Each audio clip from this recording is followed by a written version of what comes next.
Good afternoon, cabbies and cabettes. I hope you are all keeping safe and well. My name's Sean Paul Day, and it's been a while since I reached out to you all, hasn't it? That is, unless you're listening to Cab Class. Cab Class is a new podcast with Gary, Mark and myself, and a special guest each week. And I've got to say, it has been great fun. The special guests, all of them, have been great sports. And if you do listen, you'll know that Gary and Mark together are absolutely hilarious. So if you don't listen, give it a listen, because it will absolutely raise your spirits. And I've got to say, they've been great to do and the responses have been great. So we're going to carry on doing them. But today, I just want to address a few points made by Sadiq Khan on LBC last week. Now, the cabbie that called in did a sterling job to get his concerns over to Sadiq Khan.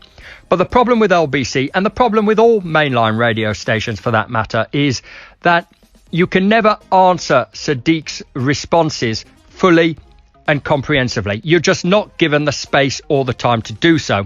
So we're going to address those points that Sadiq Khan made, and hopefully in future, we can move past his rhetoric. We can move past his phoned-in responses and get him to legitimately answer the concerns of cab drivers.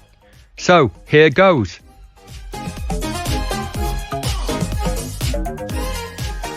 Let me deal with some of the things I've been doing to support the black cab trade over the last 5 years.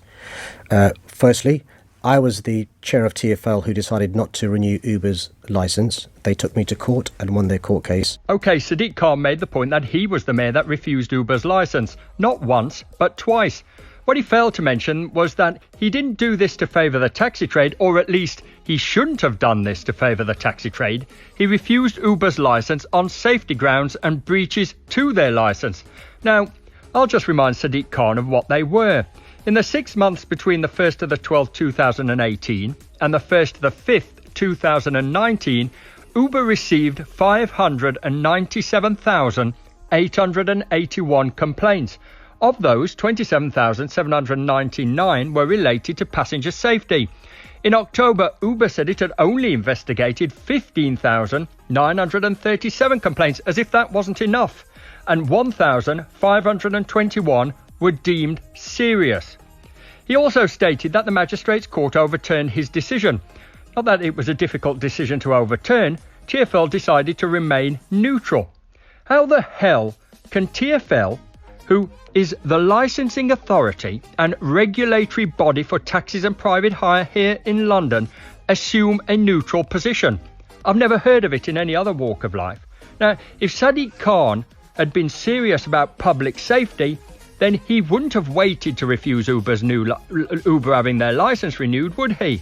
He would have revoked their licence at the time and robustly defended his decision at the magistrate's court.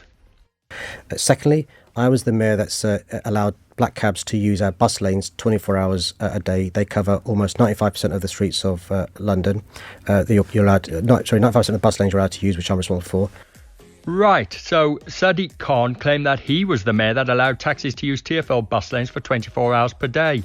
Now, I hate to be the one to break it to Sadiq, but taxis have always been able to use those bus lanes for 24 hours per day. He merely changed the hours of operation. A court case to restrict minicabs from using those bus lanes in 2012 outlined the reasons why. Not only were there safety and efficiency benefits, but it made sense for taxis to be able to use the curbside, ply for hire and assist those with mobility issues. It seems that Sadiq Khan agrees with that for the most part, unless it's a major thoroughfare in the City of London where taxis can't drop disabled passengers at their desired destination, even though the High Court recently ruled that taxi drivers have a legitimate expectation to be able to do so. Thirdly, I'm the mayor that trebled the amount of marshals to take action against those private hire vehicles plying for hire illegally, as I was lobbied to do so by your trade. Marshals. Now, this one is interesting, isn't it? Because surely Sadiq Khan would agree that enforcement should work on a per capita basis. It would make sense, wouldn't it, to triple the number of marshals to tally with the number of minicabs roaming around on our streets. Given the fact, as we mentioned earlier, that there were nearly 600,000 complaints within a 6-month period, suggests more marshals are needed, especially if it is to check on TfL's policy that private hire are allowed on-off insurance policies. Now, TfL and the mayor Both have a duty of care to look after the travelling public, to ensure that the cars they are getting into are safe and that the driver is checked on a regular basis. And the Mayor and TfL shouldn't need lobbying for that by the taxi trade, should they? Fourthly, I've massively increased the number of cab ranks available in London, the bays where you can park outside a station. Ranks, where do I begin? Sadiq Khan says he massively improved rank space outside of stations. I understand that a limited number of rank space was increased in the suburban areas, which makes sense again, doesn't it, on safety grounds? After all, it was a provision that had been severely neglected. Really though, Sadiq, you cannot talk about the importance of connected transport if that facility doesn't exist. Therefore, it makes sense that there is provision for those that need to access a taxi without taxis circling around, adding to congestion and pollution. But, I mean, I've been thinking about it long and hard, and I can't recall any extra rank space being added to property that is owned by the stations themselves inside of London.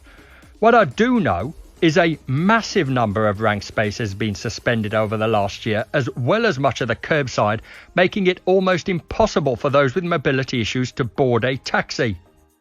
Sixthly, I'm the mayor that increased the amount of grant you receive if you want to transfer from an old cab to an electric cab. Seventh, I'm also the guy that increased the amount of monies you receive if you scrap your diesel. Now, this one probably gets my back up more than any other. The fact that he claims that he increased the amount of grant we receive if we want to transfer from an old cab to an electric cab, and the amount of money we receive through the scrappage scheme.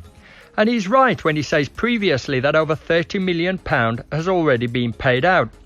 What he fails to acknowledge is that the phased approach to taxi age limits has wiped off over £50 million from the licensed taxi fleet.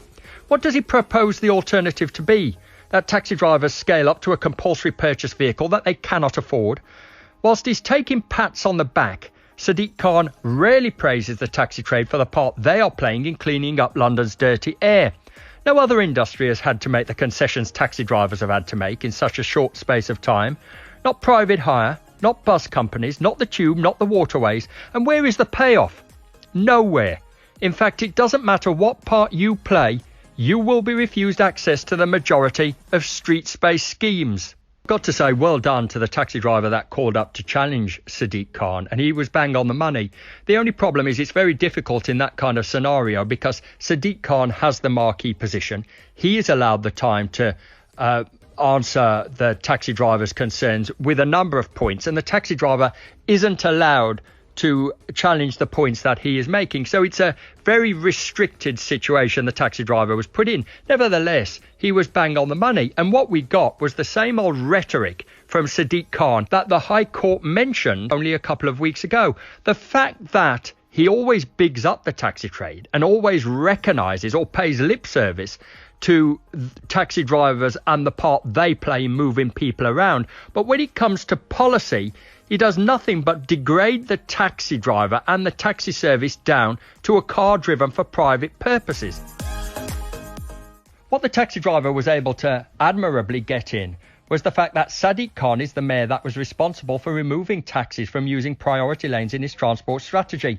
Now, this is significant because the borough councils, through their local implementation plans, tend to use the mayor's transport strategy as a guide when designing new road layouts and who will be included in them. This is even more relevant given the High Court ruling that firmly quashed Sadiq Khan's street space plan. They quashed the Bishopsgate traffic corridor and they quashed the interim guidance to the local authorities. And this couldn't be more timely given that there is a mayoral election in May. Now, what we need to do, we need to get a commitment from those candidates who are standing that they will recognise the status of taxis and make it a policy to allow the service to use priority lanes. We should only consider those that would agree to what I consider to be a perfectly reasonable request. Now, we cannot sleepwalk through this. The mayoral elections will be on us before we know it, and we need to seek out those commitments now. Otherwise, it will be too late. I just want to mention also that there is a petition going around challenging TfL's decision to appeal the High Court ruling, which points out that they are using taxpayers' money in order to challenge what was a very conclusive and decisive win. And I urge everybody to sign that petition. Okay, folks, that's it from me. Please stay safe. God bless.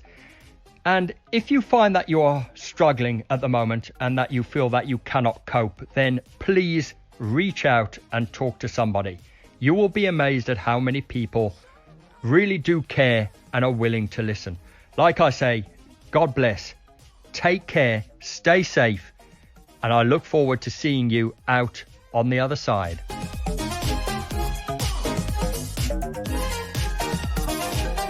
Thought you might say that.